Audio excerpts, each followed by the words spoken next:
একটা সময় ছিল যখন তিনি বিজেপির রাজ্য সভাপতি ছিলেন। বিজেপির যে কোনো কর্মসূচিতেই তিনি থাকতেন প্রথমে, কিন্তু এখন কেমন যেন একটু কমই দেখা যায় দিলীপ ঘোষকে। শাহী বৈঠকে কি তাহলে সত্যি ডাক পাননি দিলীপ? দলের সঙ্গে দিলীপ ঘোষের দূরত্ব বাড়ছে না তো?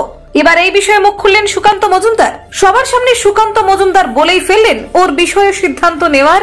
এ কথা কেন বললেন সুকান্ত মজুমদার? তিনি তার বক্তব্যের মধ্যে দিয়ে ঠিক কি বোঝাতে চাইলেন? রাজ্য বিজেপিতে কোণঠাসা হয়ে পড়ছেন না তো দিলীপ ঘোষের নাম? দেখুন, বছর ঘুরলেই বিধানসভা নির্বাচন, তার আগে রাজনীতির পারদ ক্রমেই চড়ছে। দুদিন আগে উত্তরবঙ্গে সভা করে গিয়েছেন প্রধানমন্ত্রী নরেন্দ্র মোদী। এবার এক গুচ্ছ কর্মসূচি নিয়ে বঙ্গে আসছেন অমিত শাহ।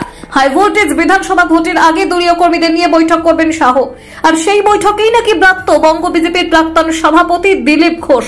আপাতত কোনো পদেই নেই দিলীপ ঘোষ। আবার সম্প্রতি মমতার সাক্ষাতে আরো কোণঠাসা প্রাক্তন সাংসদ। এরই মধ্যে শাহী বৈঠকে দিলীপ ঘোষের ডাক না পাওয়া নিয়ে জল্পনা তুঙ্গে।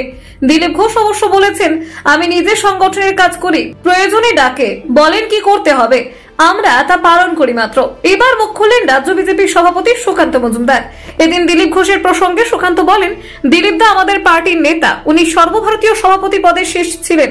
ওর বিষয়ে সিদ্ধান্ত নেওয়ার মতো ক্ষমতা সুকান্ত মজুমদারের নেই।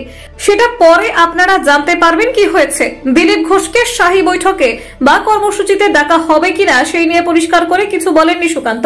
এদিকে এই দিন সকালে ইকো পার্কে হাঁটতে বেরিয়ে দিলীপ ঘোষ সংবাদ মাধ্যমকে বলেন, বড় নেতারা না ডাকলে আমি যাই না। বড় নেতাদের মান সম্মান আছে, তারা যাদের ডাকেন তারা যায়, আমি প্রয়োজনে যাই। আমার প্রয়োজন হয় না, আমি নিজে সংগঠনের কাজ করি, প্রয়োজনে ডাকে বলেন কি করতে হবে, আমরা তা পালন করি। আগে যখন সভাপতি ছিলাম তখন গিয়েছিলাম, এখন অন্যরা দায়িত্বে আছেন, আমরা কার্যকর্তার বৈঠকে থাকবো যোগ করেন দিলীপ। অভিমানী সুরে বিজেপি নেতা বলেন, অভিমানের কি আছে? রাজনীতিতে নেতাদের পেছনে পেছনে ঘোরা এখন একটা ট্রেন্ড। কারণ অকারণে 100 থেকে 200 দিন সারাদিন দাঁড়িয়ে থাকে, দেখা করে না, কিছু না। এটা একটা কালচার হয়ে গিয়েছে, সবাই ভাবে এটাই হয়তো ঠিক। দিলীপ আরো বলেন, আমাদের দলে একটা শৃঙ্খলা রয়েছে, যে বৈঠকে অনুষ্ঠানে যেতে বলা হয় সেখানেই কর্মীরা যায়, নেতারা কোথায় থাকবেন সেটা দল ঠিক করে দেয়, আমরা সেই মতো মেনে নিই, ওটাকেই শৃঙ্খলা বলি। প্রসঙ্গত উল্লেখ্য, ভারতের রাজনীতি এক গুরুত্বপূর্ণ মুখ হলেন দিলীপ ঘোষ। পশ্চিমবঙ্গ রাজনীতিতে ভারতীয় জনতা পার্টির উত্থানে তার অবদান উল্লেখযোগ্য। কঠোর বক্তব্য, দৃঢ় মনোভাব এবং দলীয় আনুগত্যের জন্য পরিচিত দিলীপ ঘোষ পশ্চিমবঙ্গের রাজনীতিতে এক আলোচিত নাম। আরএসএস এ দীর্ঘদিন কাজ করার পর 2014 সালে দিলীপ ঘোষ বিজেপির রাজনীতিতে সক্রিয় ভূমিকা নিতে শুরু করেন। 2015 সালে তিনি পশ্চিমবঙ্গ বিজেপির রাজ্য সভাপতি হিসেবে নির্বাচিত হন। এই পদে থাকাকালীন বিজেপি পশ্চিমবঙ্গ উল্লেখযোগ্যভাবে শক্তি সঞ্চয় করে এবং 2019 সালে লোকসভা নির্বাচনে রাজ্যে ভালো ফল করে।